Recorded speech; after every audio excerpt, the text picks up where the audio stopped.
Dan insya Allah kami akan berjuang di pengadilan untuk kasus yang hari ini dirilis terkait dengan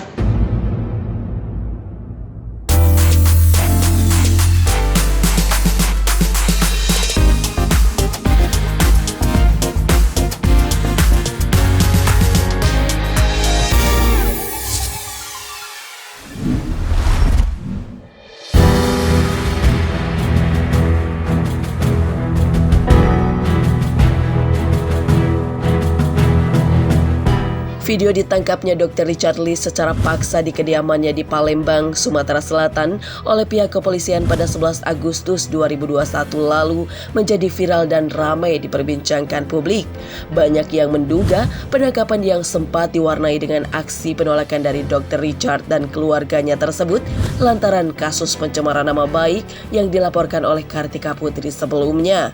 Namun, usut punya usut penangkapan tersebut terjadi lantaran Dr. Richard telah diduga melanggar Undang-Undang ITE dengan melakukan akses ilegal dan menghilangkan barang bukti di akun Instagram serta Twitter miliknya yang telah disita oleh kepolisian atas dugaan kasus pencemaran nama baik yang dilaporkan Kartika Putri sebelumnya.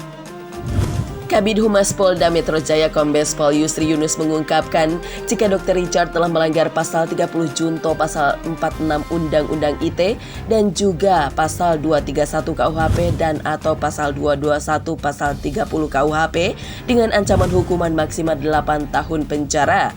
Dan kini Dr. Richard pun telah dibebaskan oleh pihak penyidik Polda Metro Jaya lantaran sikap kooperatifnya terhadap penyidik serta adanya perintah langsung dari Kapolri Jenderal Polistio Sigit Prabowo. Pertama, saya mengucapkan terima kasih yang setinggi-tingginya kepada Bapak Kapolri, Bapak Jenderal Polisi Listio Sigit Prabowo yang telah mengatensi kejadian atau perkara kasus klien saya, Dr. Richard Lee.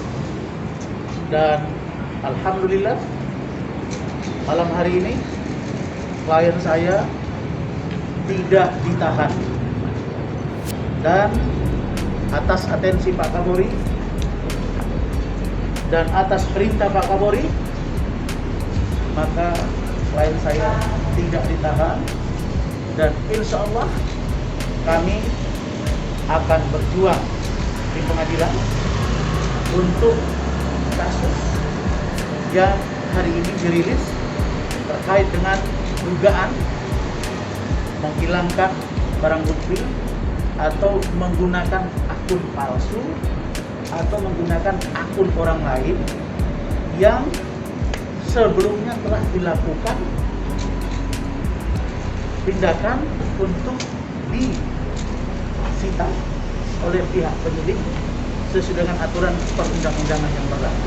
Setelah kita berdiskusi, maka disepakati bahwa klien saya tidak ditahan. Kenapa? Karena meskipun Pak Kapolri mengatensi untuk tidak dilakukan penahanan, tentu saja prosedur administrasi, tahapan-tahapannya dan pendekatan hukumnya harus terpenuhi. Karena itu saya juga terima kasih. Dan oleh karena itu maka inilah gunanya komunikasi. Bahwa ada perbedaan komunikasi sebelum ketemu, maka saya ingin jelaskan bahwa kalau kepolisian melakukan pendekatan hukum seperti ini, maka saya melihat tidak ada yang perlu dikorbankan dalam kasus ini karena klien saya dikembalikan ke rumahnya. Tidak ada yang perlu harus mempertanggungjawabkan ini, nanti semuanya akan ada di proses peradilan. Pertama, klien saya kooperatif, dijemput dia kooperatif, video beredar dia kooperatif. Saya tanya tadi beliau dilayani dengan baik ya, makan dengan baik, tidur juga dilayani dengan baik, beliau di situ, dan kemudian saya juga tanya mereka diperlakukan dengan baik, dan klien saya juga ketika dimintai keterangan, diminta oleh penyidik, semuanya juga kooperatif dengan baik. Jadi dasar ini maka tidak ditahan. Saya nggak bisa ngomong banyak, saya baru keluar, capek banget, saya nggak bisa ngomong banyak. Yang bisa saya ucapkan terima kasih sekali. Semuanya bantu saya, Kapolri bantu saya, Direkrimsus bantu saya, Wadir bantu saya, semua penyidik bantu saya, Bang Rasman luar biasa bantu saya, dan banyak banget masyarakat Indonesia yang doain saya. Terima kasih. Pak Subdit juga bantu saya, dan istri saya luar biasa sekali bantuin saya.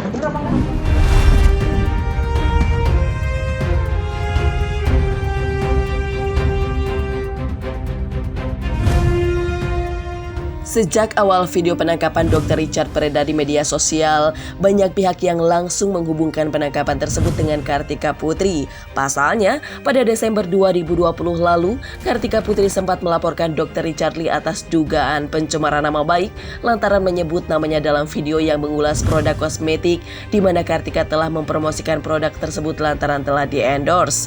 Bahkan, sejak video penangkapan Dr. Richard beredar, akun Kartika Putri langsung ramai diserang oleh netizen yang mendukung Dr. Richard dengan berbagai komentar hujatan.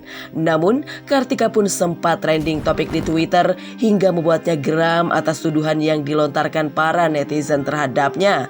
Karena hal itu, Kartika pun melakukan klarifikasi di akun Instagramnya atas kasus penangkapan Dr. Richard tersebut. Dan kini, usai dibebaskan dari tahanan, Dr. Richard justru dimarahi sang istri atas peristiwa kasus yang kini menjeratnya lantaran terlalu sibuk mengurusi orang lain. Terkait dengan laporan Kartika Putri, klien saya tidak berkeberatan untuk melakukan perdamaian.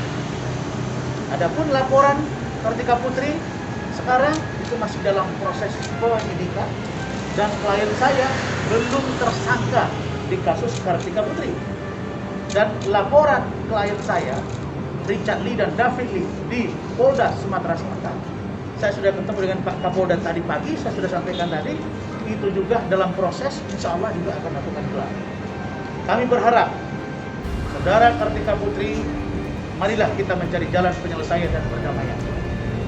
Mudah-mudahan dengan kejadian ini semua ada hikmah yang terbaik, dan inilah keinginan kita semua, bahwa tidak ada yang tercederai, kerja saya profesional, polisi profesional, korban klien tidak ada yang harus menanggung semua. Jadi beliau nanti Saudara Richard Lee akan di BAP, kami tunggu panggilannya, dan kemudian sesuai dengan peraturan akan dilimpahkan, nanti akan disidangkan di Jakarta. Insya Allah akan baik-baik saja. Kami optimis urusan Kartika Putri juga akan selesai.